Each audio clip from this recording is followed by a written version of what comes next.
तो विश्व भूगोल में आज हम अपने तीसरे लेक्चर की तरफ बढ़ते हैं। आज का जो टॉपिक होगा वो है पृथ्वी की उत्पत्ति। आज हम देखेंगे कि पृथ्वी की उत्पत्ति के कौन कौन से सिद्धांत रहे, किस क्रमागत ढंग से पृथ्वी की संरचना बनी। तो सबसे पहले अगर मैं वर्तमान संदर्भों में बात करूं तो आप जानते हैं कि पृथ्वी एक ग्रह है जिसका तारा जो है वो सूर्य है, यानी इसी सूर्य से इस पृथ्वी ग्रह का क्या हुआ है, निर्माण हुआ है।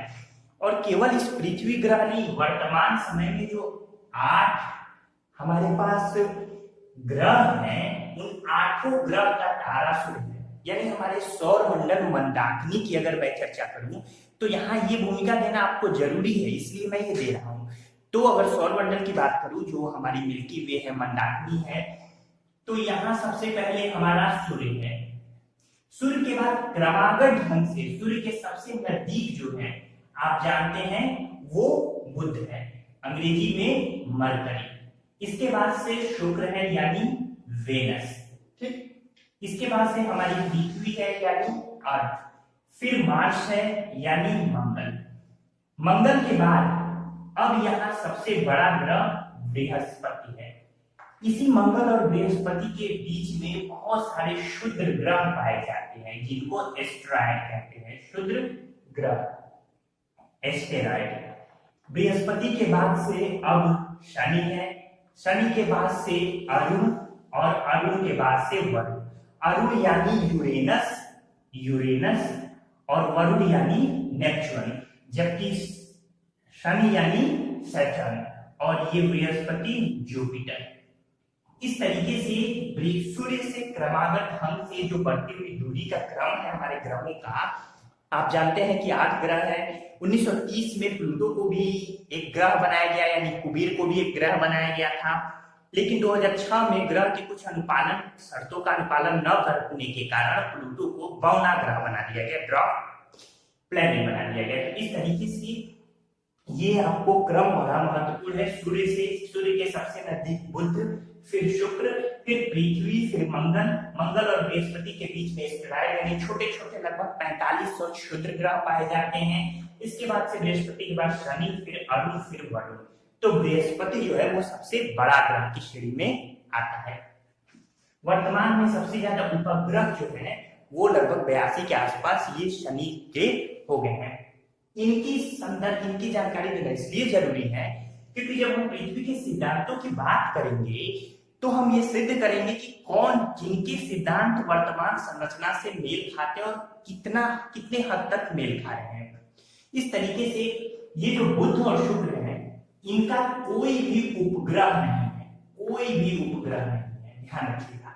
सबसे नजदीक है सूर्य के और कोई, फिर पृथ्वी का एकमात्र उपग्रह आप जानते हैं चंद्रमा है। सबसे ज्यादा ये जो बृहस्पति है, शनि, इनके उपग्रह है। फिर धीरे धीरे इनके उपग्रहों की संख्या कम होने लगती है। तो ये संरचना जो हमारी सौर मंडल का क्रम है सूर्य और 8 ग्रहों का, निश्चित रूप से आप समझ पाएंगे। इसे अपने नोट्स में लिख लीजिएगा, महत्वपूर्ण है। तो अगर आप ये समझ चुके हैं, यहाँ मैं आपको कुछ और बातें बता दूं कि ये जो शुरुआती 4 ग्रह हैं, बुध, शुक्र, पृथ्वी और मंगल, इन्हें इनर प्लैनेट यानी आंतरिक ग्रह की श्रेणी में रखा जाता है। इनका जो निर्माण हुआ है, यानी ये जो शुरुआती जो आंतरिक ग्रह, इनकी जो रचना हुई है ये भारी पदार्थों से हुई है, जिसमें सिलिकॉन और धातुओं से, यानी भारी पदार्थों से, सिलिकॉन व धातुओं से इनकी रचना हुई है। ये आकार में तो छोटे हैं, यानी इनर ग्रह जो है ये चारों, ये आकार इनका भले ही छोटा है लेकिन इनका जो घनत्व है, डेंसिटी है, वो बहुत अधिक है। अगर हम बात करें इन ग्रहों की, जुपिटर श्रेणी के ग्रहों की, तो ये ग्रह आउटर यानी बाह्य ग्रह, प्लैनेट यानी बाह्य ग्रह के नाम से जाने जाते हैं। ये जो है इनकी रचना जो है वो बड़े हल्के तत्वों से हुई है। ध्यान रखिएगा, ये सब महत्वपूर्ण भी, और मैं सिद्ध करूंगा कैसे कैसे प्रमाण से ये आगे बढ़ेंगे। हल्के तत्व जैसे हाइड्रोजन ले लीजिए, फिर हीलियम ले लीजिए, इसके अलावा जल ले लीजिए, इसके अलावा अमोनिया ले सकते हैं। तो इन सब से इनकी रचना हुई है। फिर मीथेन, CH4 वगैरह से इनकी रचना हुई है। ये भले ही आकार में वृहद है, बड़े हैं, लेकिन इनका जो घनत्व है वो कम है। तो ये इनर और आउटर ग्रह के बारे में आपने जाना, सूर्य से बढ़ती हुई दूरी का ये क्रम जाना। इसके बाद से अगर हम बात करें तो सभी ग्रह सूर्य के चारों ओर, जितने भी ग्रह हैं वो सूर्य के चारों ओर पश्चिम से पूर्व दिशा में चक्कर लगाते हैं। ध्यान रखिएगा, पश्चिम से पूर्व दिशा में सभी ग्रह, सिवाय दो ग्रह के। दो ग्रह अपवाद हैं, कौन कौन से? एक शुक्र अपवाद है और एक अरुण अपवाद है। शुक्र यानी वेनस और यूरेनस, ये दो ऐसे ग्रह हैं जो कि पूर्व से पश्चिम दिशा की ओर चलते हैं। ये पूर्व से पश्चिम दिशा की ओर। बाकी सब ग्रह एंटी क्लॉकवाइज चलते हैं, यानी पश्चिम से पूर्व। क्योंकि आप जानते हैं घड़ी जो है ये क्लॉकवाइज चलती है, लेकिन यहाँ एंटी क्लॉकवाइज ऐसे। तो इस तरीके से, क्योंकि अब यहाँ आपको भले इस तरह से देखने में लग रहा होगा कि अरे ये तो पश्चिम से पूर्व, लेकिन ध्यान रखिए जो हमारा जो केंद्र है ना, जब आप ग्लोब उठाएंगे केंद्र देखेंगे ऊपर से, तो ऊपर से जब आप यहाँ से देखेंगे ना, जब ऊपर देखेंगे तो ये अपने आप ऊपर से दिखेगा कि जैसे मान लीजिए कोई व्यक्ति अगर पेड़ पर उल्टा लटका हुआ, उसे सीधा देखने के लिए आपको ऊपर से देखना पड़ेगा। बस ये पश्चिम से पूर्व ऐसे आपको दिख रहा हो कि अरे ये तो ऐसे है पूर्व पश्चिम, लेकिन आप ऊपर से जब देखेंगे ग्लोब में ध्रुवों से, दोनों साइड ध्रुवों से, तो आपको पृथ्वी की गति पश्चिम से पूर्व की तरफ दिखाई देगी। इस तरीके से ये पृथ्वी के जो ग्रह है प्रारंभिक, इनके बारे में मैंने आपको ये पूरी की पूरी इंफॉर्मेशन दी। उम्मीद है कि आपको ये समझ में आया होगा। नोट्स बना लीजिए। अब हम आते हैं इन ग्रहों के बाद। ये तो वर्तमान संरचना, ये वर्तमान संरचना बनी कैसे, अब उसके बारे में देखते हैं। तो आगे बढ़ते हैं, पृथ्वी की उत्पत्ति अगली पीढ़ी। ये तो सौरमंडल रहा, सौरमंडल की एक भूमिका। तो पृथ्वी की उत्पत्ति की अगर बात करें तो हमारे सामने दो कॉन्सेप्ट, दो धारणाएं आती हैं। एक अद्वैतवादी संकल्पना और एक द्वैतवादी संकल्पना। द्वैतवादी यानी दो, और अद्वैतवादी, ठीक, यानी ये अद्वैतवादी यानी एक, अद्वैतवाद की अवधारणा एक पर टिकी हुई है, यानी जो पृथ्वी की उत्पत्ति हुई है वो एक तारे से हुई है, केवल एक तारे से। जबकि द्वैतवादी अवधारणा कहती है कि पृथ्वी की उत्पत्ति दो या दो से अधिक तारों से हुई है। बस अब ये कौन कौन से विद्वानों ने, कौन कौन से भूगोलवेत्ताओं ने किस किस तरीके से इन संरचनाओं के बारे में बताया, इसकी जानकारी मैं आपको यहाँ पूरी डिटेल में देने जा रहा हूँ। तो अद्वैतवादी अगर संकल्पना की बात करें तो सबसे पहले इस दिशा में प्रयास, सबसे पहले कास्ते द बफन था सबसे पहला प्रयास 1749 में। कास्ते द बफन का प्रयास सबसे पहला प्रयास था 1749 में। इनका ये कहना था कि एक विशाल धूमकेतु सूर्य से टकराया, जिससे सूर्य से पदार्थों का बिखराव हुआ। यही बिखराव, जो छोटे छोटे पदार्थ बिखरे हुए थे, धीरे धीरे संग्रहित होकर ग्रह बने, फिर इन ग्रहों से फिर उपग्रह बने। तो इस तरीके से कुछ अवशेष जो बचे रह गए वो वायुमंडल में यानी वातावरण ब्रह्मांड में विलुप्त हो गए। तो इस तरीके से इनका प्रारंभिक ये कॉन्सेप्ट था। भले ही ये किसी मायने में खरा नहीं उतरता है, लेकिन ये श्रेय जरूर दिया जाएगा इन्हें कि इन्होंने कम से कम इस चीज के बारे में सोचा। मैं जितना भी यहाँ बताऊंगा क्रमागत ढंग से एक एक कॉन्सेप्ट धीरे धीरे खारिज करता गया। ये नए नए वैज्ञानिक इन्हें खारिज करते गए, लेकिन फिर आपका प्रश्न होगा तो हम इन्हें पढ़ेंगे क्यों, जब है ही नहीं सीधे हम वर्तमान वाला पढ़े? नहीं, अगर वर्तमान समय में कौन सी, जैसे ग्लास अगर वर्तमान शेप में आप देख रहे हैं तो आपको ये जानना जरूरी है, ग्लास एकाएक तो नहीं बन जाता ना। अगर आप रिसर्च के विद्यार्थी हैं या उस फील्ड से जुड़े हुए तो आपको ये जानना जरूरी है कि ग्लास के निर्माण की प्रक्रिया कैसे हुई, क्या क्या उनमें गतिविधियां होती है, क्या क्या फेल होता है, क्या क्या फिर सफलता मिलती है।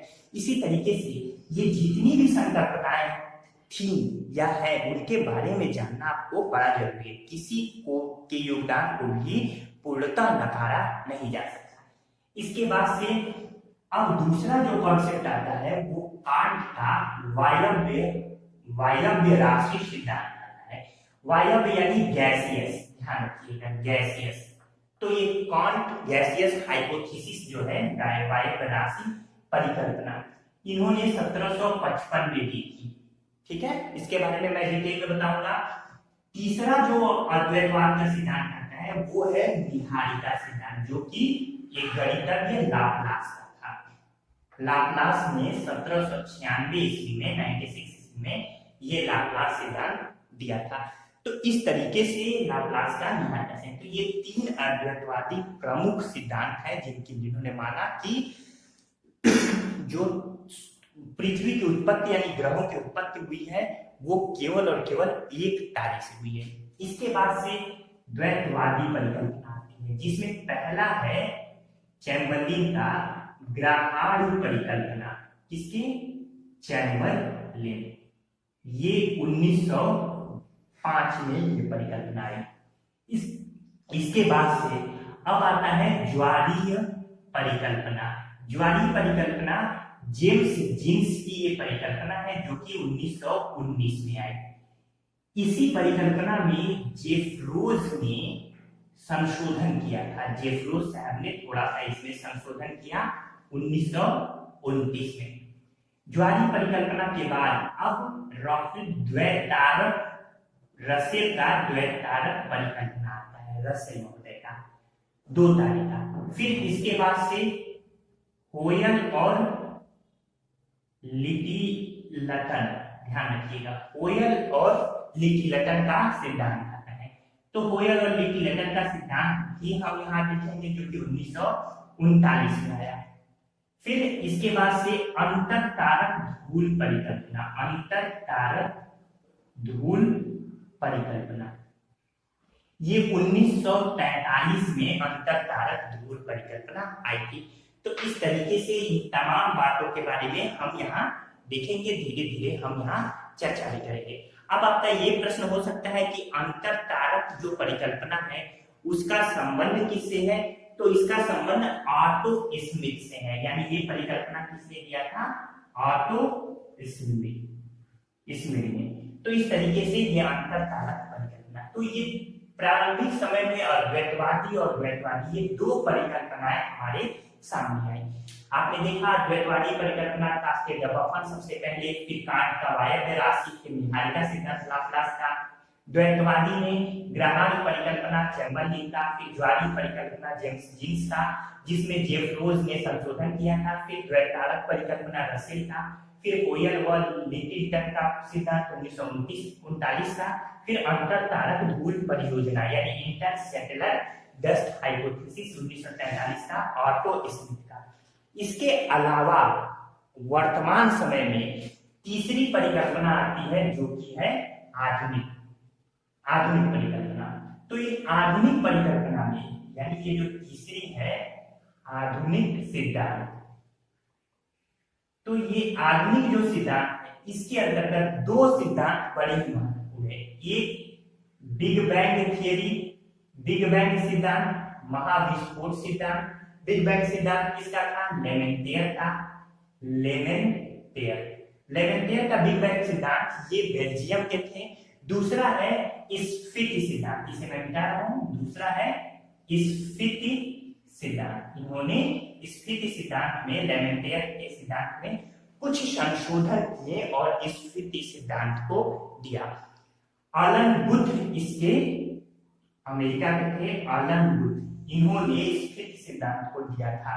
ये 1980 में सिद्धांत आता है, जबकि वेगनर साहब ने बिग बैंग सिद्धांत को 1967 में विस्तृत व्याख्या की है। तो इस तरीके से वर्तमान आधुनिक सिद्धांत में 2 सिद्धांत हमारे लिए महत्वपूर्ण है। कौन कौन? बिग बैंग थियरी और स्फीति सिद्धांत यानी इन्फ्लेशनरी थियरी। तो इस तरीके से पृथ्वी की उत्पत्ति से संबंधित ये फैक्ट पूछे जाते हैं, ये कॉन्सेप्ट। अब इन सबका एक कॉन्सेप्ट मैं आपको दूंगा, आप हमारे साथ क्रमागत ढंग से बने रहिए। धीरे धीरे पढ़ने की जो रीति होती है, एक कड़ी सुलझाना, धीरे धीरे पढ़ना, उसी रीत से पढ़िए। विश्व भूगोल की अगर मैं, कई लोगों ने पूछा किताब, तो किताब की अगर मैं विश्व भूगोल की बात करूं तो देखिए आप एनसीईआरटी की 11th 12th की पुस्तक खरीद सकते हैं। इसके अलावा अभी प्रारंभिक में सविंदर सिंह की भौतिक भूगोल खरीद लीजिए। बस अभी फिलहाल शुरुआत में आप इतने से पढ़िए, बहुत बेहतरीन बुक है सविंदर सिंह की। और फैक्ट, अगर आप अपडेटेड फैक्ट चाहते हैं, क्योंकि सविंदर सिंह या एनसीईआरटी की किताबें थोड़ी पुरानी ये पब्लिश होती हैं, तो उसमें जो फैक्ट हैं वो थोड़े पुराने होंगे। अब भूगोल में तो नए नए आंकड़े आते रहते हैं, इसलिए फैक्ट के लिए कि फैक्ट ताजा तरीन फैक्ट आपको मिलते रहे, उसके लिए आप परीक्षावाड़ी या फिर घटना चक्र कोई एक खरीद लीजिए। बेहतर होगा कि आप परीक्षावाड़ी खरीद लीजिए, विश्व का भूगोल, या फिर कोई भी किताब आप फैक्ट के लिए नई वाली खरीद सकते हैं। तो इस तरीके से आइए अब हम आगे चलते हैं। पृथ्वी की उत्पत्ति से संबंधित पहला सिद्धांत कास्टे द बफन का, जो मैंने आपको पहले ही बता दिया। कास्टे द बफन का सिद्धांत, कास्टे द बफन ने ये सबसे पहले यही कहा था। पहले आप हेडिंग डाल, अगर आप नोट्स बना रहे हैं तो आप हेडिंग डाल सकते हैं, हमारे साथ क्रमागत बन सकते हैं। ये आगे बढ़िए, तो पहला जो है वो है कास्टे द बफन। तो कास्टे द बफन का जो सिद्धांत है, इन्होंने सबसे पहले ये कहा कि एक विशालकाय धूमकेतु, ये विशालकाय धूमकेतु जो है वह सूर्य से टकराया, सूर्य से इसकी टक्कर हुई। जब इस विशालकाय धूमकेतु की सूर्य से टक्कर हुई तो इस सूर्य से अब बहुत सारे पदार्थ जो हैं, यानी एक पदार्थ छोटे छोटे बिखरे, यानी पदार्थों का बिखराव हुआ, बिखराव, जिससे अब ये पदार्थ जो थे ये धीरे धीरे संग्रहित होकर या संगठित होकर क्या बने, ग्रह बने। और इन्हीं ग्रहों से अब फिर जो अन्य बड़े बड़े पिंड थे वो तो ग्रह बन गए, माफ कीजिएगा। फिर इसके बाद जो अन्य छोटे छोटे पिंड थे, यानी छोटे छोटे जो पिंड थे वह उपग्रह में बदले, उपग्रह में, यानी इन ग्रहों से उपग्रह, और जो कुछ अन्य पिंड थे वो अंतरिक्ष में विलीन हो गए। तो ये पहला कॉन्सेप्ट था जो कि कास्टे द बफन का कॉन्सेप्ट था। तो प्रारंभिक श्रेय किसे दिया जाता है पृथ्वी की उत्पत्ति के सिद्धांत का, तो कास्टे द बफन का। इसके बाद से जो दूसरा सिद्धांत आता है हम उसकी तरफ बढ़ेंगे। तो अब प्रारंभ, अगर पहला ये बना लिया हमने फिगर एक रफली, अब आगे चलते हैं। सविंदर सिंह की किताब पढ़िए, बड़े बेहतरीन ढंग से कॉन्सेप्ट को दिया गया है। अगर आप हमारे लेक्चर सविंदर सिंह की किताब एक साथ पढ़ते हैं तो फिर निश्चित रूप से कोई दो राय इसमें नहीं है कि आप ये सब कॉन्सेप्ट समझ ना पाए। वैसे मैं पूरी कोशिश कर रहा हूँ कि आपको इसी कॉन्सेप्ट द्वारा समझा दूं। आपको किताब एक्स्ट्रा इस तरीके से अगर नहीं है आपके पास सविंदर सिंह, तो इस तरीके से दिमाग लगा के और फिर उसमें उलझने की जरूरत नहीं है, यहाँ मैं सब कुछ समझा दूंगा। चलिए आगे बढ़ते हैं। कास्टे द बफन के बाद से अब दूसरा जो सिद्धांत आता है वो है ये इमैनुअल कांट का, इमैनुअल कांट का गैसीय पिंड सिद्धांत। दूसरा गैसीय पिंड सिद्धांत, ठीक। इसी को वायव्य राशि परिकल्पना या वायव्य राशि सिद्धांत भी कहा जाता है। ये जो इमैनुअल कांट है ये जर्मनी के थे और इन्होंने 1755 में अपना सिद्धांत दिया था। कांट ने सर्वप्रथम कुछ हाइपोथेटिकल यानी कुछ काल्पनिक बातें मानी। सबसे पहले कांट ने क्या क्या माना? सबसे पहले कांट ने ये माना कि सबसे पहला कि ब्रह्मांड में दैव निर्मित जो आद्य पदार्थ है यानी जो प्राचीनतम पदार्थ है वो बिखरे हुए हैं। ध्यान रखिएगा कि ब्रह्मांड में दैव निर्मित आद्य पदार्थ, ये जो दैव निर्मित आद्य पदार्थ कहां से आए ये नहीं बता पाए। तो ये इनकी बाद में वैज्ञानिकों ने चूक का आधार बताया, लेकिन फिलहाल इन्होंने ये माना कि ब्रह्मांड में आद्य पदार्थ बिखरे हुए हैं जो कि क्या है, अत्यंत कठोर थे और वो ठंडे थे यानी शीतल थे, वह गतिहीन थे यानी उनमें कोई भी गति नहीं हो रही थी। दूसरा इन्होंने हाइपोथेटिकल माना कि आपसी आकर्षण के कारण धीरे धीरे उनमें आकर्षण बल धीरे धीरे एक साथ होता है, यानी आकर्षण बल के कारण वो धीरे धीरे करीब आते गए और इन सिलसिले में ताप वह उनकी जो भ्रमण गति थी इन दोनों में वृद्धि हुई, उनके तापमान में, उनके भ्रमण गति में, इन दोनों में वृद्धि हुई। इस वृद्धि के कारण अब जो आद्य पदार्थ था, यानी ये जो प्राचीन पदार्थ था, वो एक गैसियस फॉर्मेट में यानी वायव्य फॉर्मेट में बदलता गया, गैसियस राशि में वो बदलने लगा। यानी जब तापमान में वृद्धि होने लगा, अब वो इधर उधर भ्रमण करने लगे। तापमान में वृद्धि होने से ये, क्योंकि आप जानते हैं कोई भी चीज तापमान, बर्फ है, तापमान में वृद्धि होगी तो क्या होगा, धीरे धीरे वो पिघलेगा। तो इस तरीके से ये सब धीरे धीरे तापमान में वृद्धि के कारण गैसियस, ये तरल और फिर तरल से ये गैसियस यानी वायुमंडल में मुक्त रूप से होते हैं। ये इमैनुअल कांट ने कहा। देखिए मैं फिर बता दूं, ये आधार, ये दोनों चीजें इन्होंने काल्पनिक मानी, 100% सही नहीं है, तभी तो इन लोगों के ये जो तथ्य था इसका विरोध हुआ, वैज्ञानिकों ने सिरे से खारिज किया। पर इन्हीं को तो आधार बनाकर नए नए वैज्ञानिकों ने नई नई खोज की, इसलिए इनकी खोजों को नजरअंदाज नहीं किया जा सकता, इसलिए इन्हें पढ़ना जरूरी होता है। इसके बाद से अब इन्होंने क्या किया, अब ये जो गैसियस फॉर्मेट में ये पदार्थ बदला, इन्होंने इसका नाम रखा नेबुला यानी निहारिका। इसका नाम इन्होंने नेबुला यानी निहारिका रखा। ये जो निहारिका थी, ये इस निहारिका में धीरे धीरे ताप व गतिशील, यानी ये जो निहारिका थी इसका ताप बढ़ने लगा और ये गति बहुत तीव्र गति से निहारिका गति करने लगी, क्योंकि ये गैसियस फॉर्मेट में बदल गई थी। आप जानते हैं गैस को छोड़ दीजिए तो कितनी तेजी से उनके अणु चारों तरफ बिखर जाएंगे, यानी किसी भी गैस की जो गंध या दुर्गंध होती है वो बड़ी तेजी से स्प्रेड यानी बिखरती है। तो इस तरीके से गतिशील ज्यादा मूवमेंट होने लगा, तापमान में भी वृद्धि हुई।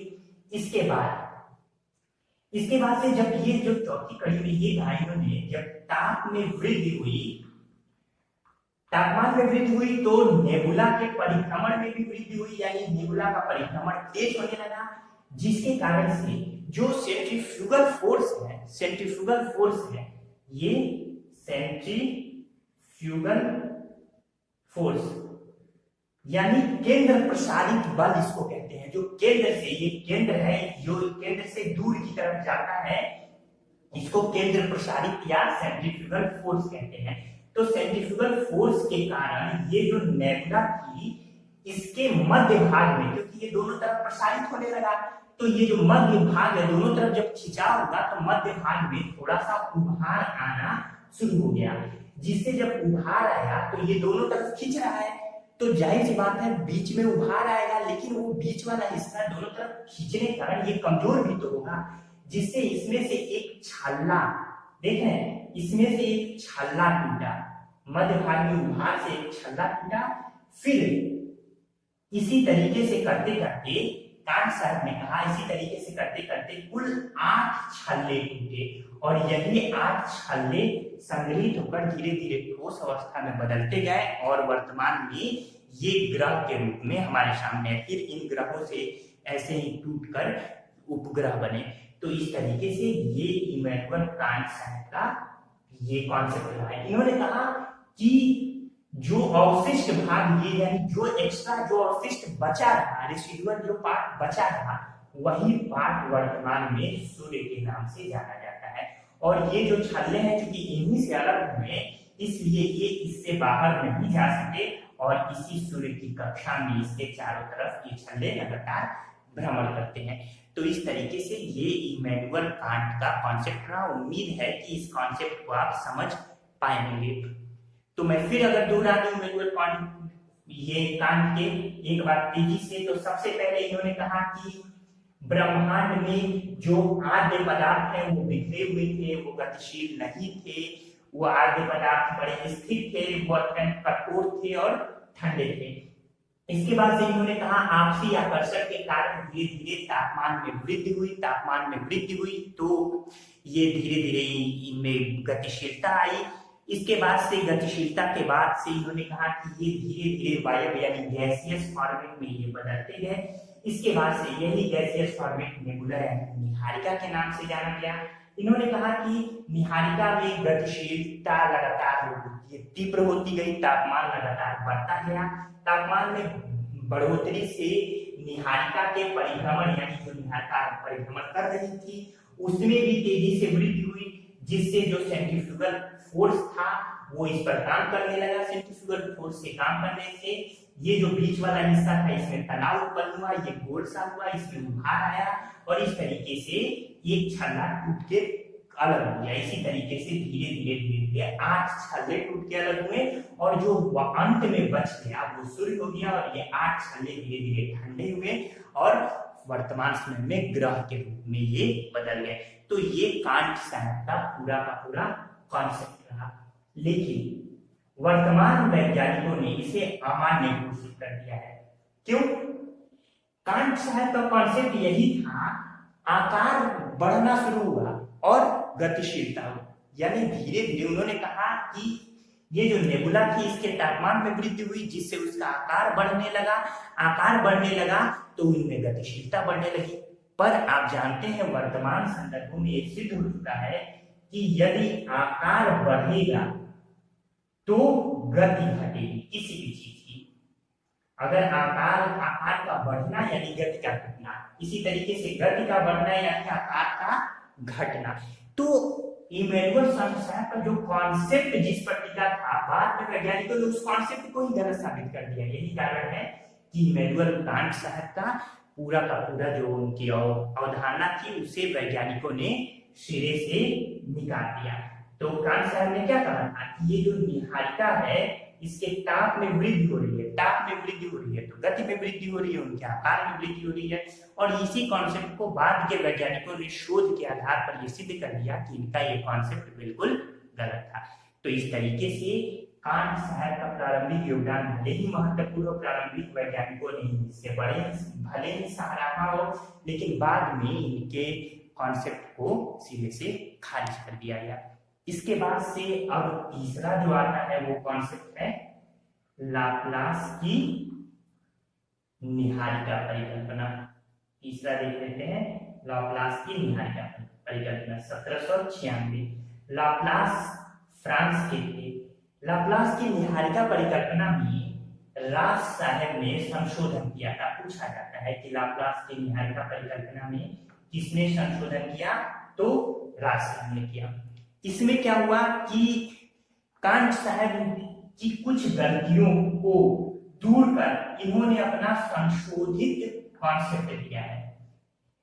इन्होंने सबसे पहले कुछ बातें इन्होंने भी हाइपोथेटिकल मानी। कौन कौन सी? उन्होंने सबसे पहले कहा कि ये जो नेबुला है जिसको तमाम प्रयोगों द्वारा उन्होंने बताया कि कैसे गैसियस फॉर्मेट में बनने के बाद से नेबुला का निर्माण हुआ, तो लाप्लास साहब ने कहा कि ब्रह्मांड में पहले से ही एक विशालकाय नेबुला मौजूद थी। बाद में वैज्ञानिकों ने इसी तथ्य को खारिज किया कि ये नेबुला आई कहां से। इन्हें तो लाप्लास साहब इसे बताने में असमर्थ है। दूसरा, लाप्लास साहब ने कहा कि ये जो नेबुला है ये प्रारंभ से ही गतिशील है, मूवमेंट कर रही है प्रारंभ से। तीसरा, इन्होंने कहा कि ये जो नेबुला है ये निरंतर ठंडी होकर आकार में, कोई भी चीज ठंडी होगी तो आकार में सिकुड़ेगी और जब गर्म होगी तो उसका प्रसार होगा, तो ये ठंडी होकर सिकुड़ती जाती है। ये तीन कॉन्सेप्ट इन्होंने पहले ही माने। पहला क्या कि ब्रह्मांड में एक विशालकाय नेबुला पहले से थी, दूसरा कि यह विशालकाय नेबुला गतिशील थी, और तीसरा कि यह धीरे धीरे ठंडी होकर सिकुड़ती जा रही है। इन तीन कॉन्सेप्ट के बाद अब लाप्लास साहब ने अपना कॉन्सेप्ट दिया। उन्होंने कहा कि इन तीनों के बाद निहारिका जो कि गतिशील है, यानी नेबुला को ही निहारिका कहते हैं, जो कि गतिशील है, इसके कारण जब ये कोई भी चीज गति करेगी तो जाहिर सी बात है गतिशील होगी, तो इसमें उष्मा है, उष्मा का क्या होगा? ह्रास होगा। इन्होंने कहा कोई भी चीज अगर गतिशील होगी तो उष्मा क्या होगी? उष्मा की कमी होगी। इसके बाद इन्होंने कहा कि उष्मा की जो कमी के कारण उसका जो बाहरी भाग है यानी बहिर्भाग है वो शीतल होने लगा, ठंडा होने लगा। अब जाहिर सी बात है कि जब उष्मा धीरे धीरे कम होगी तो उसका भाग पहले ठंडा होगा। आप जानते हैं कि अगर आप देखिए, अगर पानी गर्म कर रहे हैं, गर्म पानी रॉड लगाया आपने, तो थोड़ी देर बाद आप बंद कीजिए स्विच और फिर उसको देखिए, ऊपर का पानी गर्म हो जाएगा, नीचे का पानी पहले गर्म होगा ही नहीं, यानी नीचे का पानी क्या होगा, वो ठंडा ही रहेगा। इसी तरीके से कोई चीज ठंडी बर्फ जमा रहे, ऊपर लगेगा कि बर्फ जम गई है, अंदर क्या है, लिक्विड है, बस वही। तो जब ऊष्मा का ह्रास होगा तो पहले बाहरी जो भाग है वो शीतल होगा, ये इन्होंने सबसे पहले कहा। इसके बाद से जब बाहरी भाग शीतल होता है, जब कोई चीज शीतल होगी, ठंडी होगी, तो उसमें संकुचन होगा। संकुचन होगा तो उसके आकार व आयतन में क्या होगी, वृद्धि की कमी। आप बताइए, जब कोई भी चीज संकुचित होगी तो आकार व आयतन में कमी होगी। अब गति में जब कोई भी चीज आकार व आयतन में जब छोटी होती जाएगी तो उसकी गति क्या होगी, क्योंकि मान लीजिए बड़ी है, भारी है, तो उसकी गति 1 किलोमीटर प्रति घंटा है। तो अगर वो चीज छोटी हो गई तो छोटी होने से वो तेजी से लुढ़केगी, यानी उसकी गति जो है वो क्या होगी, निरंतर वृद्धि होती रहेगी। इस तरीके से इन्होंने कहा कि ऊपरी भाग सिकुड़ता गया, और इस तरीके से जो ऊपरी भाग सिकुड़ता गया तो मध्य भाग से ऊपरी भाग का, ये जो ऊपरी भाग का जो सिकुड़ता गया तो मध्य भाग से एक हिस्सा छलने के रूप में अलग हुआ। अब देखिए इन्होंने क्या कहा, लाप्लास साहब ने, इसी छलने से अब 8 भाग अलग हुए। यहाँ देखिए कांट साहब ने कहा था कि इसी, यानी ये जो हिस्सा जो मध्य भाग सिकुड़ रहा था, इसी से 8 हिस्से बने। लेकिन लाप्लास साहब ने इससे अलग कहा, उन्होंने कहा कि नहीं, इससे नहीं, इससे जो अलग हुआ छल्ला था उससे 8 भाग बने। इस तरीके से यह 8 भाग धीरे धीरे ग्रह हुए, और जो अवशिष्ट भाग बचा, कांट जी ने जो कहा ही था, उसे सूर्य कहा गया। इस तरीके से ये जो 8 भाग रहे, ये नेबुला के चारों तरफ चक्कर लगाने लगे। ठीक, अब धीरे धीरे नेबुला का जो भाग बचा वही सूर्य के नाम से जाना गया। तो इस तरीके से ये लाप्लास साहब का सिद्धांत रहा। उम्मीद है कि आपको कांट और लाप्लास और इसके अलावा अन्य सिद्धांत समझ में आए। इसके बाद अब हम देखते हैं आगे। तो ये आपका अद्वैतवादी परिकल्पना रही, जो कि एकता है। इसके बाद से हम देखते हैं द्वैतवादी परिकल्पना। तो द्वैतवादी परिकल्पना में सबसे पहला जो पॉइंट आएगा द्वैतवादी में, वे जानते हैं आप, चैम्बरलिन का ग्राहार्ड परिकल्पना। चैम्बरलिन की ग्राहार्ड परिकल्पना, किसकी, चैम्बरलिन, ये मैंने पहले ही बताया 1905 में। इन्होंने कहा कि पृथ्वी की उत्पत्ति यानी ग्रहों की उत्पत्ति 2 तारों से हुई है, एक तारे से नहीं। इन्होंने कहा कि ये एक सूर्य है जो प्रारंभ में ठंडा था यानी शीतल था, ये प्रारंभ में।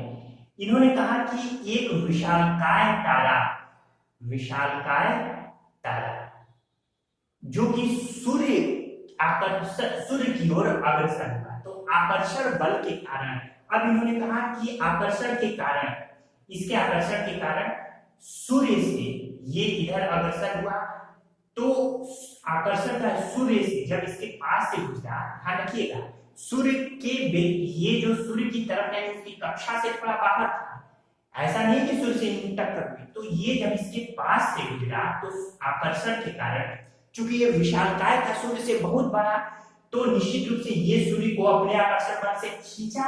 पूरा सूर्य तो आएगा नहीं, तो इससे कुछ हिस्सा टूटकर अलग हुआ, यानी इससे असंख्य हिस्से, असंख्य कण अलग हुए, बाहर हुए।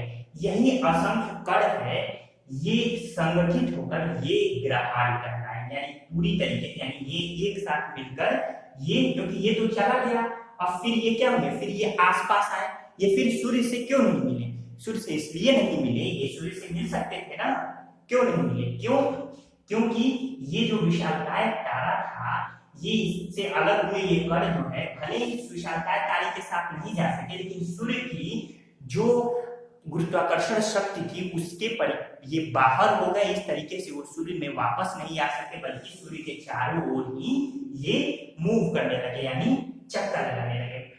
अब इन्होंने कहा कि ये असंख्य जो ग्रहाणु है, यही बाद में धीरे धीरे धीरे वृहद होते गए, और इस तरीके से ये ग्रहों का रूप धारण करते गए, और कुल मिलाकर अलग अलग कण मिलते मिलते असंख्य कई कण मिलते मिलते वर्तमान में 8 ग्रहों के रूप में परिवर्तित हो गए। इस तरीके से इन्होंने ग्रहों का सिद्धांत दिया। इन्होंने दूसरी बात कही कि ज्वालामुखी उद्गार, ध्यान रखिएगा कि ज्वालामुखी उद्गार जब ग्रह बन गए तो इन ग्रहों में जो ज्वालामुखी उद्गार हुआ और ये जो परिक्रमा पदार्थ है इससे निकले तत्वों से, देख लीजिए, यानी ज्वालामुखी उद्गार और इससे निकले तत्वों से विशेषकर पृथ्वी के लिए वायुमंडल का निर्माण हुआ, पृथ्वी के वायुमंडल का निर्माण हुआ। इसके बाद से इन्होंने कहा कि धीरे धीरे जलवाष्प कंचन यानी संतृप्त होता गया, जो जलवाष्प था वो संतृप्त होता गया। संतृप्त होने के कारण जलवाष्प जो कि गैसियस फॉर्मेट में था अब धीरे धीरे हुए लिक्विड में बदलने लगा और इस तरीके से सागर और सागर से फिर महासागरों का निर्माण हुआ। तो इस तरीके से ग्रहाण चैम्बरलेन साहब ने न केवल पृथ्वी की उत्पत्ति बल्कि पृथ्वी के वायुमंडल और पृथ्वी में पर सागर वगैरह इन सब की उत्पत्ति का सिद्धांत भी दिया। लेकिन बावजूद इसके इनके सिद्धांत को आगे आने वाले वैज्ञानिकों ने खारिज किया, क्योंकि इनका मानना था केवल एक ही तत्व से, सूर्य से या केवल एक ही तत्व से पूरी पृथ्वी वायुमंडल सब निर्माण नहीं हो सकता। और इस कल्पना ये जो कॉन्सेप्ट था इसका भी कोई ये आधार नहीं दे सके कि ये जो विशालकाय तारा था इसका हुआ क्या, ये कहाँ चला गया ब्रह्मांड में, आखिर इसका अस्तित्व कहाँ गया। तो इस तरीके की कुछ कमियां रही जिससे ग्रहाण चैम्बरलेन की ये जो कॉन्सेप्ट है इसे भी नकारा गया। इसके बाद अब आता है जेम्स जेम्स। तो जेम्स जेम्स की ज्वारीय परिकल्पना अगला लिख सकते हैं, जेम्स जेम्स की ज्वारीय परिकल्पना जिसमें जेफरीज साहब ने संशोधन किया।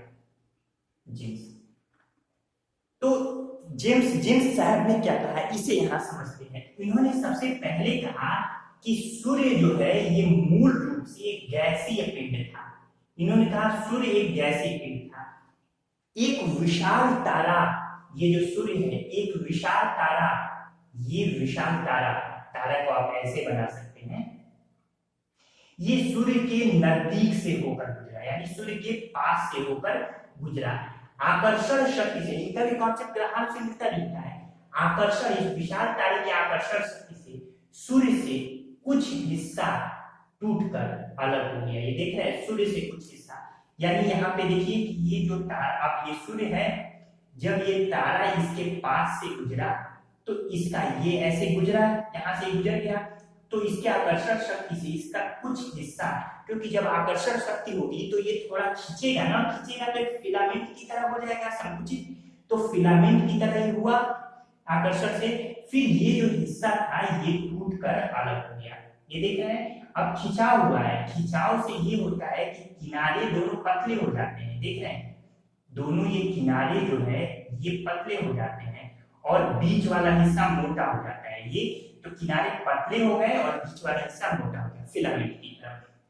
फिर इन्होंने कहा कि ये जो अलग हुआ हिस्सा था, ये जो हिस्सा था ये सूर्य की ही परिक्रमा करने लगा, यानी ये देखिए ये सूर्य की ही परिक्रमा। क्यों? क्योंकि पास वाला ये जो तारा था ये सूर्य के मार्ग में नहीं था और दूर निकल गया, जिसके कारण से ये फिलामेंट इस तारे यानी बड़े विशालकाय तारे के गुरुत्वाकर्षण से पूर्व तक खींच नहीं पाया, इससे मिल नहीं पाया। और इसके जाने के बाद अब ये जो फिलामेंट है ये जो कि सूर्य से ही अलग था, उसी की कक्षा का हिस्सा था और अब सूर्य की गुरुत्वाकर्षण शक्ति से बाहर हो गया है, इसलिए ये इसके चारों तरफ इसकी जो भी आकर्षण शक्ति थी उसके कारण से इसके चारों तरफ ये क्या करने लगा, चक्कर लगाने लगा। अब यह जो फिलामेंट है यानी सिगार रूप में जो अलग हुआ है वह धीरे धीरे ठंडा हुआ।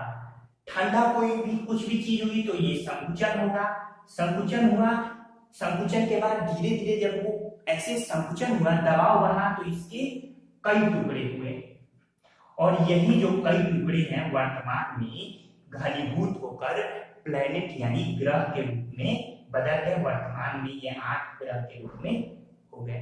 तो इस तरीके से ये ज्वारीय परिकल्पना जेम्स साहब ने दी। उम्मीद है कि ये परिकल्पना आपको समझ में आई होगी। जेम्स जीन साहब का 2 योगदान, आइए इन दोनों योगदान को समझने की कोशिश करते हैं, बड़ा महत्वपूर्ण है।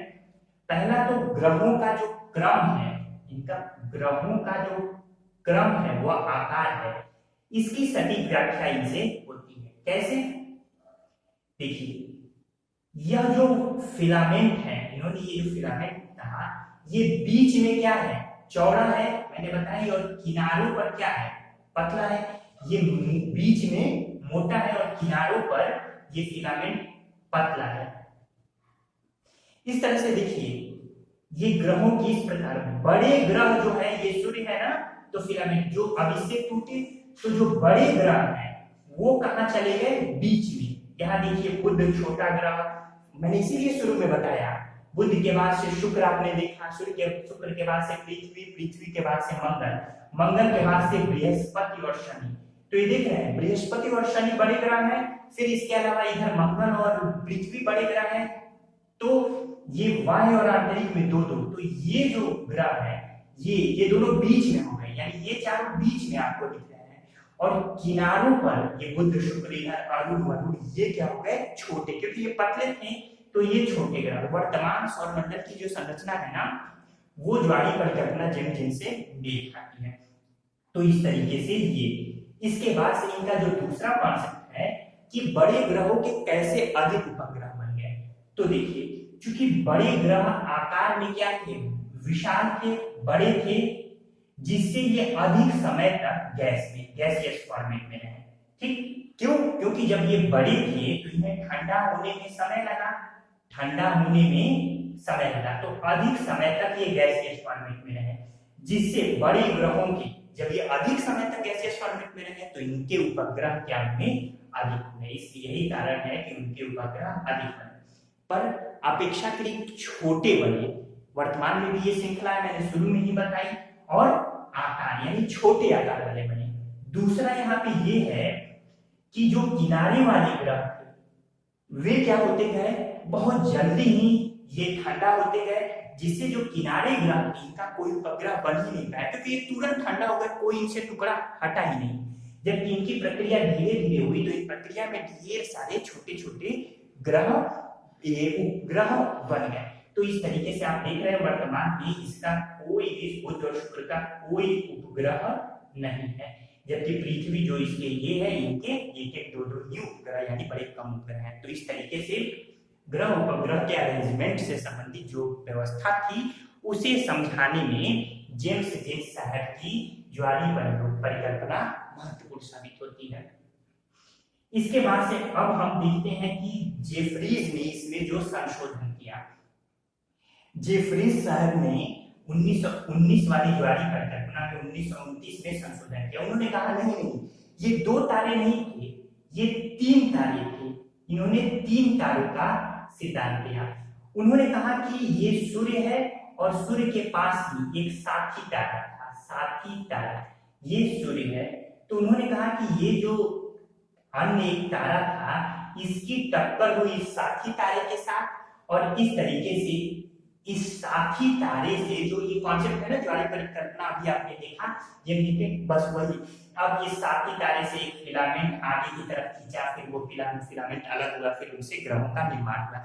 तो उन्होंने कहा कि नहीं, सूर्य से नहीं निर्माण हुआ, ये साथी तारे से, क्योंकि साथी तारा इसी सूर्य की कक्षा में था, इसलिए इससे जो 8 जो ग्रह टूटे वे इस सूर्य की परिक्रमा करने लगे और इस तरीके से सूर्य की इस कक्षा में रहने लगे। तो जो कमी यहाँ पे रह गई थी जेम्स जीन साहब की, किस तरीके से ये सूर्य की परिक्रमा करने लगे, वो कमी उन्होंने साथी तारे का कॉन्सेप्ट मानकर जो सूर्य की कक्षा में था वो उन्होंने दूर कर दी। यहाँ ये बताने में ये भी असफल है कि इस तारे का क्या, विशालकाय तारे का हुआ क्या, फिर इसमें जो अवशिष्ट बचा उसका क्या हुआ। तो इस तरीके से हालांकि उन्होंने शुद्ध ग्रह और ये सब कॉन्सेप्ट बाद में जो आया, इससे उसका तारतम्य बैठाया जा सकता है, फिर भी इस तारे का क्या हुआ इसे बताने में असमर्थ रहे। इस तरीके से ये परिकल्पना भी इनकी हटा दी गई, यानी अमान्य हो गई। अब इसके बाद से रसेल का द्वैतारक सिद्धांत आता है। द्वैतारक, रसेल साहब ने कहा कि एक सूर्य और एक सूर्य के इसका एक साथी तारा था जो कि परिभ्रमण कर रहा था सूर्य के ऑर्बिट, ठीक। तो ये जो साथी तारा है, एक विशालकाय तारा, उन्होंने ठीक वही कहा कि इसके पास से गुजरा, जिससे साथी तारा से एक फिलामेंट अलग हुआ और इस तरीके से ये साथी तारा से ग्रहों की और अन्य उपग्रहों की रचना हुई। तो ये रसेल साहब का कॉन्सेप्ट रहा। इनमें बस इतना ही। इसके बाद से अब आता है ऑटो स्मिथ का अंतर तारक धूल परियोजना।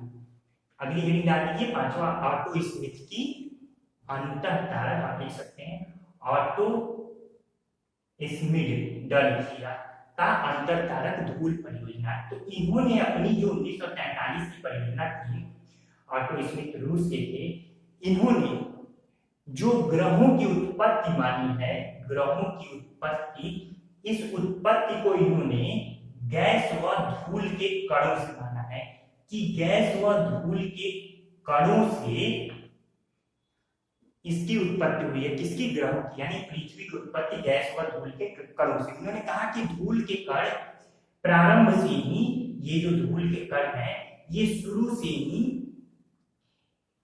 वायुमंडल में मौजूद थे। धीरे धीरे आकर्षण बल जैसे जैसे बढ़ता गया, सूर्य भी पहले से मौजूद था, इन्होंने माना, वैसे ही आकर्षण बल बढ़ता गया तो सूर्य ने इनको अपनी तरफ, यानी धूल कण को अपनी तरफ आकर्षित किया। ये आकर्षित हुए और धीरे धीरे सूर्य की कक्षा में चारों तरफ ये चक्कर लगाने लगे। और इस तरीके से यही जो आकर्षण, यानी जो, क्यों? क्योंकि ये जो भारी, ये जो धूल कण थे, ये भारी थे, तो बहुत उच्च गुरुत्वाकर्षण के कारण सूर्य के निकट ही बने रहे, जबकि जो हल्के कण थे वो सूर्य से बड़े दूर चले गए।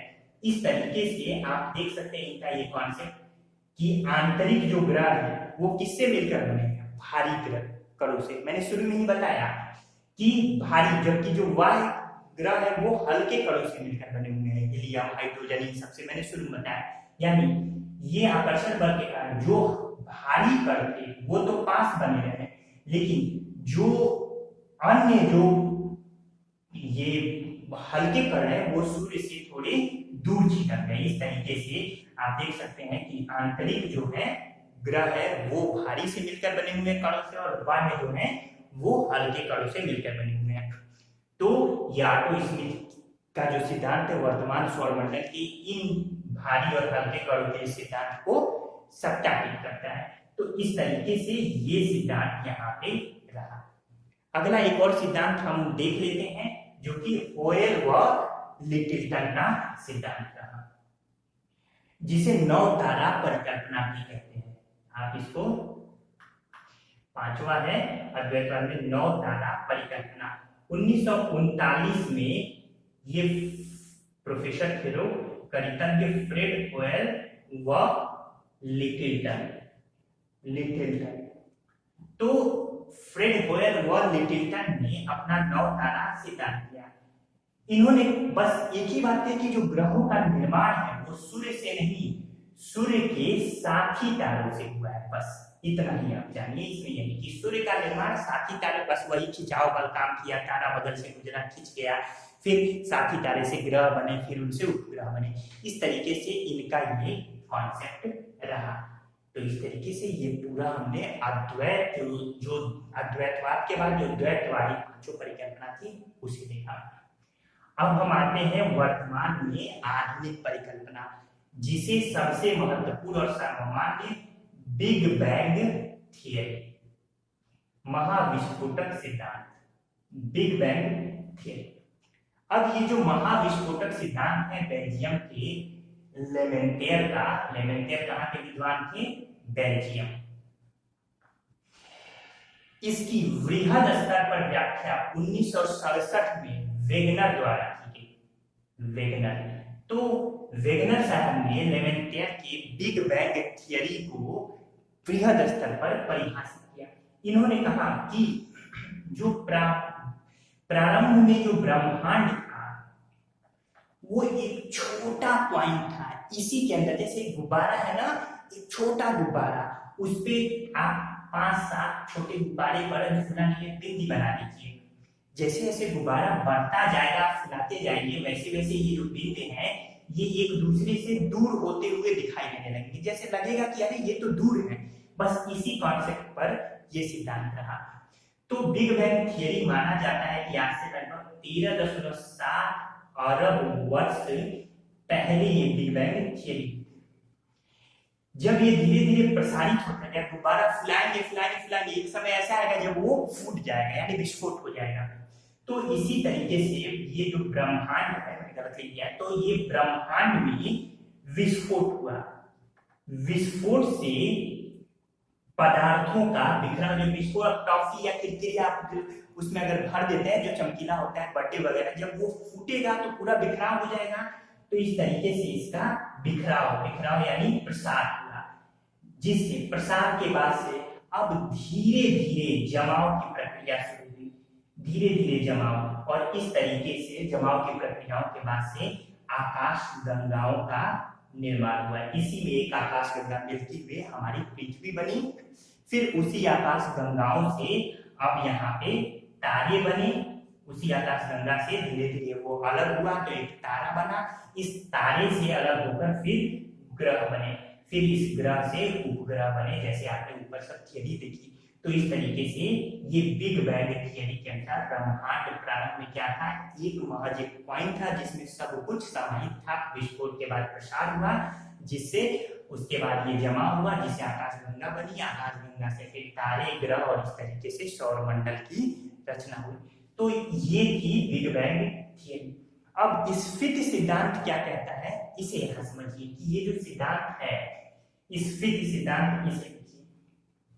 तो ये अलन गुड साहब ने क्या कहा 1980 में, तो अलन गुड साहब ने ये कहा, अलन गुड साहब ने 1980 इसी में संशोधन किया कि जो जोरदार विस्फोट हुआ, ये विस्फोट के बाद, तो विस्फोट के बाद अति अल्प यानी बड़े सेकेंडों में, अति अल्प काल में ब्रह्मांड का, इन्होंने कहा ब्रह्मांड का असाधारण त्वरित गति से फैला हुआ, यानी बड़ी तेजी से, अति अल्प काल में, बड़ी कम समय में, सेकेंडों में ब्रह्मांड का असाधारण त्वरित माने बड़ी तेज गति से क्या हुआ, फैला हुआ यानी विस्तार हुआ। इस प्रक्रिया के दौरान एक सेकेंड में ही जो ब्रह्मांड का आकार है वो कई गुना बढ़ गया, और इस तरीके से ये जो सब निर्माण की जो प्रक्रिया हुई है ना, ये महज 3 सेकेंड में ही आकाशगंगा बनी, आकाशगंगा से तारे और ग्रह, ये सब 3 सेकेंड यानी सेकेंडों में सारी प्रक्रियाएं हो गई। यही है स्फीत सिद्धांत। धीरे धीरे वो ठंडी हुई पृथ्वी, फिर वर्तमान स्वरूप में आई। इस तरीके से ये सारी बातें रही बिग बैंग की घटना। जैसा कि मैंने आपको बताया, बिग बैंग की घटना 13.7 अरब वर्ष पूर्व हुई, जबकि ये बिग बैंग है। जबकि जो तारों का निर्माण हुआ है उसे माना जाता है 5 से 6 अरब वर्ष पूर्व तारे अपने वास्तविक फॉर्मेट, जो अलग हुए थे, वास्तविक फॉर्मेट पे धीरे धीरे जमकर आए। काफी टाप रहा उनमें, क्योंकि वो वास्तविक थे, जो अवशिष्ट बचा वही था। इनसे जो अलग हुई थी, यानी ग्रह, जिस ग्रह में हम अगर पृथ्वी की बात करें तो इसका निर्माण 4.6 अरब वर्ष पूर्व हुआ। इसके बाद से उपग्रह, अगर पृथ्वी के उपग्रह की बात करें चंद्रमा का, तो चंद्रमा की उत्पत्ति 4.44 अरब वर्ष पूर्व हुई। फिर इसके बाद से महासागर बने। महासागर लगभग 400 करोड़, इसे आप 4 अरब वर्ष पूर्व भी कह सकते हैं। इस तरीके से प्रारंभिक जो वायुमंडल था उसमें ऑक्सीजन का पूर्णतः अभाव था। प्रारंभिक वायुमंडल में कार्बन डाइऑक्साइड, नाइट्रोजन और ये सब गैसें थी, लेकिन धीरे धीरे महासागर के बनने के बाद से शैवालों की उत्पत्ति हुई। शैवालों की उत्पत्ति के बाद अब महासागरों में ऑक्सीजन का सांद्रण बढ़ता गया। इसके अलावा शैवाल और अन्य शैवाल एक पौधे के रूप में है, आप जानते हैं। तो शैवाल और अन्य छोटे छोटे हरे पौधों से ऑक्सीजन मुक्त हुई। प्रारंभिक में सबसे पहले ऑक्सीजन जो मुक्त हुई वो शैवाल के कारण ही हुई। इस तरीके से जो पूरा का पूरा यानी वायुमंडल में O2 ऑक्सीजन का जो पूर्ण रूप से विस्तार पाया गया, यानी O2 वायुमंडल में ऑक्सीजन पूर्ण रूप से जो भर गई, वो कब भर गई, ये लगभग आज से 200 करोड़ वर्ष या 2 अरब वर्ष पूर्व। इस तरीके से ये पूरा बिग बैंग थियरी के बाद से कॉन्सेप्ट रहा। तारों का निर्माण 5.6 अरब, ग्रह का 4.6 यानी पृथ्वी का, फिर चंद्रमा यानी ग्रह का 4.4, ये सब एक ही साथ बने थे। फिर इसके अलावा महासागर, फिर वायुमंडल में ये O2 वगैरह, ये सारी बातें हैं। जो पृथ्वी का आदि वायुमंडल यानी जो पृथ्वी का प्रारंभिक वायुमंडल था, आदि वायुमंडल, प्रश्न महत्वपूर्ण है, पूछा जाता है वायुमंडल, उसमें केवल हाइड्रोजन व हीलियम था। आप जानते हैं सूर्य में केवल हाइड्रोजन व हीलियम है, इसी की अधिकता है। तो क्योंकि वो सूर्य से अलग हुई थी पृथ्वी या अन्य ग्रह, सभी ग्रह में तो हाइड्रोजन व हीलियम था। धीरे धीरे सौर पवन के कारण, यानी सूर्य की जो ऊष्मा थी उसके कारण, सौर पवन के कारण आदि वायुमंडल, ये जो आदि वायुमंडल था, ये हाइड्रोजन व हीलियम ये दूर छटक गया। ये केवल पृथ्वी के साथ ही नहीं हुआ, जितने भी ग्रह थे उनसे ये लगभग दूर छट गया, यानी सूर्य से। अब यहाँ देखिए ये सूर्य है, तो सूर्य के जो पास वाले ग्रह थे, ये एस्ट्रॉयड के पहले आंतरिक ग्रह, इनसे ये चारों ग्रहों से, यानी बुध, शुक्र, पृथ्वी और मंगल, इन चारों से ये बड़ा दूर छटक गया। लेकिन चूंकि अब गुरुत्वाकर्षण और सौर पवन कमजोर होता गया है, इसलिए बड़े बृहस्पति, शनि और इन सबसे वायुमंडल दूर नहीं हो सका। इसलिए जीवन की संभावनाएं जो हैं वो इन्हीं ग्रहों में देखी जाती है, इन ग्रहों में नहीं देखी जाती, क्योंकि ये सूर्य से बड़े दूर है। इनमें आदि वायुमंडल यानी वो तप्त वायुमंडल आज भी मौजूद है। तो इस तरीके से धीरे धीरे जब ये दूर हुआ, फिर नई प्रक्रियाओं के दौरान अब जलवाष्प की मात्रा बढ़ी, फिर नाइट्रोजन की बढ़ी, कार्बन डाइऑक्साइड की बढ़ी, मीथेन की बढ़ी, इस तरीके से फिर नाइट्रिक अम्ल की बढ़ी। तो इस तरीके से धीरे धीरे ये जो है वायुमंडल में इनका सांद्रण बढ़ता गया। और वर्तमान परिस्थिति ये है कि सर्वाधिक जो दो गैसें वर्तमान में जो योगदान रखती हैं वो है 78% के आसपास लगभग नाइट्रोजन और 20-21% के आसपास ऑक्सीजन।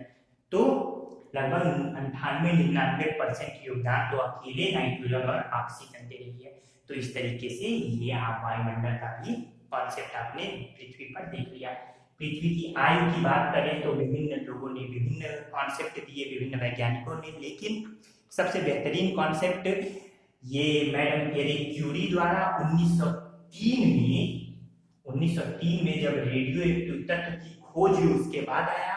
1904 में रदरफोर्ड ने रेडियो एक्टिव पदार्थों के आधार पर चट्टानों की आयु निर्धारित करने का पहला प्रयास किया था।